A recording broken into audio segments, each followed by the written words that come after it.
الحمد لله وحده والصلاة والسلام على من لا نبي بعده أما بعد فأعوذ بالله من الشيطان الرجيم واعتصموا بحبل الله جميعا ولا تفرقوا الآية وقال النبي صلى الله عليه وسلم العلماء ورثة الأنبياء إلى آخر الحديث বক্তৃতা শুভারম্ভে সেই মহান স্রষ্টার ঘোষণা আরাধনা নিবেদন করে বলি সপ্তসাগর কালী হলে বৃক্ষরাজি মসি সপ্তসাগর কালী হলে বৃক্ষরাজি মসি ফুরিয়ে যাবে লিখে লিখে তোমার গুণরাশি পরের পর্যায়ে নিখিল বিশ্বের অনুপম সৃষ্টি নূর নবী পুত্রের ছবি রাসূল করিম সাল্লাল্লাহু আলাইহি সাল্লামের শানে দরুদ ও সালাম নিবেদন করে বলি তুমি এলে উঠিল ঝড় প্রেমের তপবনে মনের মাটি সোনা হলো তোমার পরশ গুণে অতঃপর সম্মানীয় সভাপতি সাহেব নিষ্ঠাবান বিচারক মণ্ডলী নবীন প্রবীণ ছাত্র ভাইয়েরা বহিরাগত অতিথিবৃন্দ সকলকে অন্তরের স্থল থেকে সালাম ও শুভেচ্ছা জানিয়ে ওলামা সম্প্রদায়ের দায়িত্ব কর্তব্য প্রসঙ্গে নাতিদীর্ঘ আলোকপাত করবে ইনশাআল্লাহ। বন্ধুগণ, একবিংশ শতাব্দীর প্রথম ভাগে বিজ্ঞানের এই বিজয়করী জয়ন্তীর যুগে ওলামা সম্প্রদায়ের দায়িত্ব কর্তব্য কি এটি একটি অত্যন্ত ভাইটাল বিষয়। এই প্রসঙ্গে আলোকপাত করতে গিয়ে সহসা আমার উদ্ভাসিত হলো বিদ্রোহী কবি কাজী নজরুল ইসলামের বিরচিত কান্ডারি হুঁশিয়ার দুর্গমগিরি কান্তার করু দুস্তর পারাবার লঙ্ঘিতে হবে রাত্রির নিশীথে যাত্রীরা হুঁশিয়ার তুলিতেছে তরি ফুলিতেছে জল ফুলিয়াছে মাঝি পথ ছিড়িয়াছে পাল কে ধরিবে হাল আছে কার হিম্মত। সম্মানীয় শ্রোতা মণ্ডলী, আপনারা সকলেই অবগত আছেন বর্তমান যুগ বিজ্ঞানের জয়যাত্রার যুগ। চারিদিকে নাস্তিকতা ধর্মদহিতার বিষাক্ত ঘূর্ণি হাওয়া পৃথিবীর আকাশ বাতাসকে দূষিত করে ফেলেছে। আজ ইসলামের পবিত্রতা কায়া শত ক্ষত বিখ্যাত সুমেরু থেকে কুমেরু পূর্ব থেকে পশ্চিম মুসলমানগণ অত্যাচারের জাতাকলে পিষ্ট হয়ে প্রবাদ খান্নায় গুমড়ে পড়ছে। প্রতিবাদের ভাষা অন্তরে গুমড়ে মরলেও প্রকাশের রাস্তা খুঁজে পাচ্ছে না। প্রতিবাদ করতে গেলে মৌলবাদী জঙ্গিবাদী সন্ত্রাসী বিচ্ছিন্নতাবাদী অনুপ্রবেশকারী প্রভৃতি অবিধায় অভিহিত করা হচ্ছে।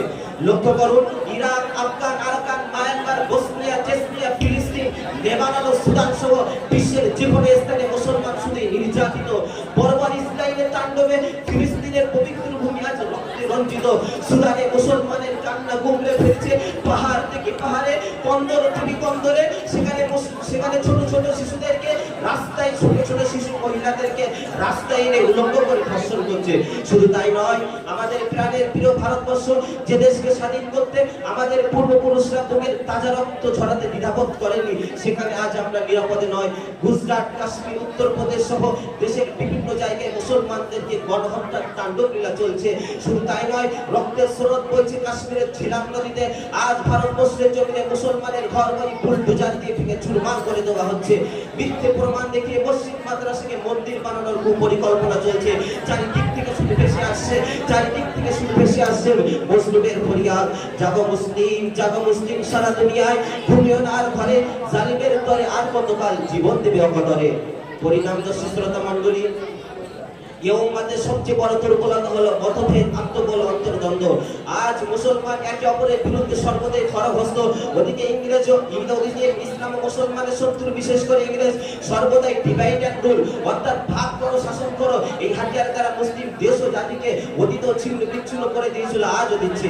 এই সংকটময় মুহূর্তে আদর্শ প্রদর্শী ওলামায়ে কিরামদের কর্তব্য হবে ঐশিকতা আল কোরআনের সেই মহাবাণী ওয়াতাসিমু বিহাবলিল্লাহি জামিআ ওয়ালা তাফাররাকু, তোমরা সমবেতভাবে আল্লাহর রশিকে আঁকড়ে ধরো, তোমরা বিভক্ত বিচ্ছিন্ন হয় না। এর আলোকে সমস্ত বিভেদকে ভুলে গিয়ে একে অপরকে আপনার আত্মীয় করে নেওয়া। পরস্পর ইট মিলে যেমন গগনচুম্বী অর্থের লেখা তৈরি হয়, ঠিক তেমনি ইসলামের মৌলিক বিষয়কে লক্ষ্যে রেখে খুঁটিনাটি মতভেদকে ভুলে গিয়ে সমগ্র উম্মতকে সীসা বিভেদিত প্রাচীরের ন্যায় করে তোলা। সম্মানীয় শ্রোতা মণ্ডলী, স্মরণ করতে বলি আরবি সেই কালজীয় প্রবাদ আল ইলম ওয়াসিলাতুন লিকুল্লি ফাজিলা, ইলম বা জ্ঞান হলো সমস্ত কল্যাণের চাবিকাঠি। সুতরাং নবীর উত্তরাধিকারী হিসেবে ওলামায়ে কেরামদের আদর কর্তব্য হবে সমস্ত উম্মতের মধ্য থেকে বেদাত কুসংস্কারকে দুর্বৃত্ত করে দেওয়া, মুসলমানের অজ্ঞতা পশ্চাতের মোহমুক্তকে দুর্বৃত্ত করে দেওয়া। হযরত ইমাম শাহ ওয়ালিউল্লাহ মুহাদ্দিস দেহলভীর ভাষায় ফুক্কাকুল্লা নিজামিন হাত্তা ইয়াকুমান নিজামুস সহি, মানব করা সকল নিজাম ভেঙে দাও, প্রতিষ্ঠিত করার বিশুদ্ধ সমাজ ব্যবস্থা। মোট কথা বৈধ অবৈধ, করণীয় বর্জনীয়, শোভনীয় অশোভনীয় সমস্ত বিদাত থেকে, সমস্ত কুসংস্কার থেকে সমাজকে বিরত রেখে একটা বিশুদ্ধ আলোড়ন সৃষ্টিকারী সমাজ তৈরি করা। ও জামানা মুআজ্জাজ थे आमिल कोरा होकर, वो जमाना मुआज्जज थे आमिल कोरा होकर, अब हम जलील खार हुए तारीख कोरा होकर। সম্মানীয় শ্রোতা মণ্ডলী, ওলামা সমাজের আবশ্যক কর্তব্য হবে আপন মধুর জীবনকে শরীয়তের বিধিবিধান অনুযায়ী পরিচালিত করা।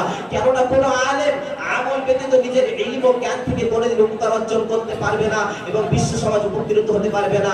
সেই জন্য বিশ্ববিধাতা কোরআন দ্বারা যে দায়িত্বহীন ভাষায় জানিয়ে দিয়েছেন, ইয়া আইয়ুহাল্লাযিনা আমানু লিমা তাকুলুনা মা লা তাফআলুন। হে বিশ্বাসী বান্দাগণ, তোমরা এমন কথা কখনোই প্রয়োগ করো না যা তোমরা নিজে প্রতিষ্ঠিত করতে পারবে না।